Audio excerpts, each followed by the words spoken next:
For today's video mga kaidolo, magsiserga nga pala tayo ng ating bubong at paghahandaan nga natin ang bagyong Pipito mga kaidolo dahil sa balita ng Pag-asa ito ay magiging super typhoon at kailangan nga natin paghandaan dahil nga nung nakaraang bagyo ay nasira na yung ating bubong kaya ngayon ay mas lalo natin dadagdagan ang ating serga para maiwasan natin masira uli yung ating bubong dahil kaya kailangan po natin ng iba yung pag-iingat, maganda, makinig sa mga balitang update ng Pag-asa para po tayo ay makapag-ready sa darating na bagyong Pipito dahil nga po ito ay sobrang lakas mga kaidolo. Nandito na nga tayo sa bubong mga kaidolo at tinatalian na nga natin yung mga kawain natin serga. Talagang doble ingat tayo ngayon dahil nga pala yung bubong namin nung nakaraan ay nasira na kaya ngayon ay aking mas dinagdagan ng serga. At dito nga mga kaidolo, patuloy nga tayo nagtatali sa ating ginagawang serga ng ating kawayan. Kaya mga kaidolo ng mga tiga Talim Island at sa mga kaidolo natin sa buong Pilipinas at saan man sulok ng mundo, tayo po ay mag-ready. At maraming salamat nga pala sa ating mga solid followers, kaibigan natin na walang sawang nakasuporta sa aking mga videos. Comment nga pala kayo kung tiga saan kayo para alam ko kung saan umabot ang video to. At syempre kung magustuhan nyo nga pala ang video to, huwag nyo pong kalimutan pindutin ang follow, like and share dahil nga nasira yung bubong natin noong nakaraang bagyo kaya pinagbubutihan natin ang pagkagapit ng ating serga.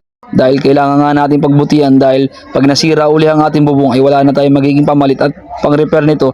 Dahil nga tayo ay wala munang trabaho sa ibang lugar at tayo nga dito ay nagsusumikap muna pagdadaing ng ayungin. Kaya tayo ay porsigido magawa yung ating serga ng bubong para mas matibay na to para sa darating na bagyo dahil kailangan natin pagandaan ng bagyo. Dahil talaga ito ay napakalakas at mapanira ng mga bahay, bundok at mga puno. At dito ay nandito tayo sa kabilang side at atin ang tinatalian yung ating kawayang kinakabit. At kailangan talaga natin pag-usahin ng pagtali para mapanatili natin na hindi masisira ang bubong natin pagdaan ng bagyong Pipito dahil nga sa ulat ng Pag-asa ay ito ay ubod ng lakas na tinatawag na super typhoon mga kaidolo. Kaya mag-ready po tayong lahat. Kung kailangan pong lumikas sa inyong mga tahanan para maging safe ang inyong buhay ay kailangan po talaga kayong lumikas na.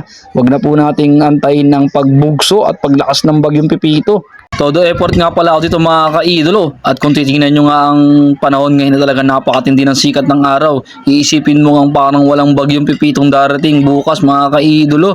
Dahil nga talaga napakatirik ng araw dyan ay kahit tayo ay pagpawisan at pag mainitan ay tuloy pa rin tayo sa paggawa ng serga para maging safe yung ating bubong. At ito nga ipapakita ko sa inyo talagang napakatining, napakaliwalas at napakatindi ng sikat ng araw.